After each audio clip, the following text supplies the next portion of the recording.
difference is the structure of the water is different. And what I mean by that is H2O never shows up as a single molecule in a liquid. It does in a gas, but not as a liquid. In a liquid, it'll have a bunch of these molecules all stuck together. Now here's the thing. How many people have had a hot day like today, grabbed a big liter of water and gunned it down? How many people have done that? But yeah, you've done that in the past. What happens? What's that? You pee a lot. You pee a lot, that's one thing. What's another thing? Bloated. How many athletes here in the crowd know that you can't drink too much water during an athletic event? Yeah, and we all had that experience with water sloshing around in our stomach and everything. Is that right? Yes?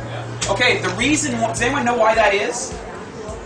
Okay, it's because of the structure of the water. If you've bought, say, bottled water or drank tap water, what happens is these researchers have demonstrated through the chemicalization, the process, even it coming into the taps through right angles, damages the structure of the water. Nature never has a right angle. Nature always goes like this, it's curves. Okay, and by doing that, the water takes on its natural properties. So inside of water, when you drank that water on a hot day, what happens is that structure is a big, fat structure. There's a guy by the name of Dr. Horst Filzer inside the United States. He's a vascular surgeon for Harvard Medical School. He's trained over 300 vascular surgeons. He understands the transition of water in the cell probably better than anybody I've ever met. And he explained this to me. He said, inside our cells, there's these things called aquaporins. Aquaporins are like little gates. Imagine on your cells is like a chain link fence. And the only way water can get inside the cell is through a process of diffusion. That's based on pressure gradients. Your cellular pressure is about 80 dynes. Dynes is the thing.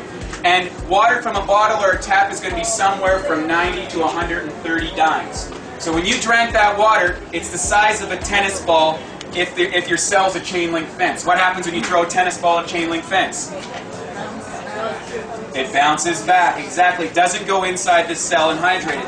And we actually, the interesting thing was in my holistic health clinic in Vancouver, every single person that came into our clinic was chronically dehydrated and had an acidic pH. It didn't matter the diet they were following, it didn't matter the water they were drinking. Some of these people were drinking 5 and 6 liters of water a day. And the reason being is the water they were consuming wasn't actually getting inside the cells. Okay? And it's because of this diffusion process. So what you're looking at is you want a water that structure's been changed, those bonds have been broken up, okay? And it takes that tennis ball and turns it into a handful of marbles. Now what happens when I throw those marbles at the fence? It goes through, it gets inside the cells. Anyone heard of Masuri Emoto? Yeah, messages in water. Water in its perfect state is a 6-sided molecule that looks like a snowflake.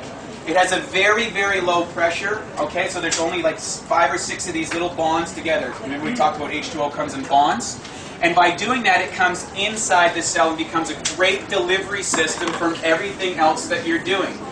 If you're doing vitamins and minerals and essential fatty acids and amino acids and all these wonderful things that we all like to do, okay, whatever level, if you're using water that's not being a prime delivery system, your ability to get nutrients inside the cell is limited.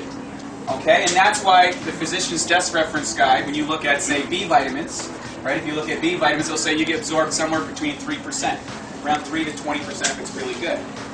Okay, how do you know that? Well, does anyone here take B vitamins? What color is your urine? Yellow. Exactly, because it's not being absorbed by the system. Okay, you're still absorbing some, which is going to improve, but there's ways to improve upon that. Okay. The other thing that when you're looking at water, according to the top researchers in the water, there's a few things that you want to look for in water. Okay. The first thing is the structure of the water. What is the structure? The cluster size of the water. Second thing that you want to look at, is it alkaline or not? Okay. And what that means is, does anybody here know about acid-alkaline balance? Yeah, probably this crowd probably knows more about acid-alkaline balance. The human body runs slightly alkaline. Your blood is around 7.345 is the pH. If you get outside that range between 7 and 7.4, guess what happens? No, you're dead. So yeah, you are acid, but you're dead too, right? Yeah, so pH is very, very important in relation to your blood. Now there's different organs in the body that operate at different pH levels, but your pH of your blood has to stay in that narrow band. What happens when you eat an acidic food? Your body gets acidic? Your organs working against it to bring your blood back to alkaline. It's a compensation. Exactly. You guys are all right, actually. Here's what happens. Your blood is going to maintain that pH no matter what at any cost. So you know what it's going to do? It's going to get buffers. Where does it get buffers? What are buffers? Minerals. Okay? Guess where minerals come from? Connective tissues and bones. Okay, so I'm a big study of high performance athletics, and you know I'm a good Canadian. I used to watch hockey all the time.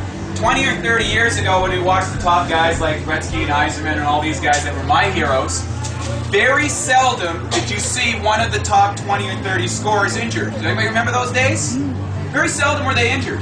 Now, if you get a top guy that goes more than a couple of seasons without a major injury, that's unusual. Okay, I live in Vancouver. Roberto Luongo, you ever heard of him, the star goalie? Slides like this across his crease, blows his groin out, he's out for 3 months of the season. Did this movement cause that problem? No, he's done that a million times. Why did his body do that? Because I believe he's been chronically dehydrated and his pH has been off for so long, he's took out all his bicarbonate buffers out of his system, minerals, and now he's borrowing off his connective tissues and bones. Because he does that all the time, the body says, you're destined to be on the planet for 75 years, let's say, I'm going to shut you down so that you remineralize. It's really, really that simple, because the body's only interested in keeping you alive. So athletes today are bigger, faster, stronger than they've ever been, okay? And they are injured more often. And it's largely in part, they're a lot younger, that's true. Largely in part because the extreme nature of their mentality. In other words, their mind writes checks that their body can't cash. Has anybody done that? Has your mind ever written a check that your body can't cash? Yeah, I'm in that category. Okay, and what happens is you owe that overproduction. Basically what you're doing is you got to disease faster than somebody else as an athlete. Okay? That's all it is. So, that's the other thing. The other thing you want to look at from your water is its negative charge and active hydrogen. If you go to Lourdes, France, anybody hear of how the water is healing there? Yes. Yeah, there's a reason. There's an electrical charge to the water. It's called active hydrogen. That means a hydrogen with a little electron. That is the primary fuel source or preference of the cell. One of the best things I look for is Fairdoon Botman-Gallage wrote a book called Your Body's Many Cries for Water. And it's a fantastic book. Misori Emoto's books are also very well, if you see that one, and Water the Great Mystery. And then if you're really into what's going on in the business world and the world, I would check out a movie called Blue Gold.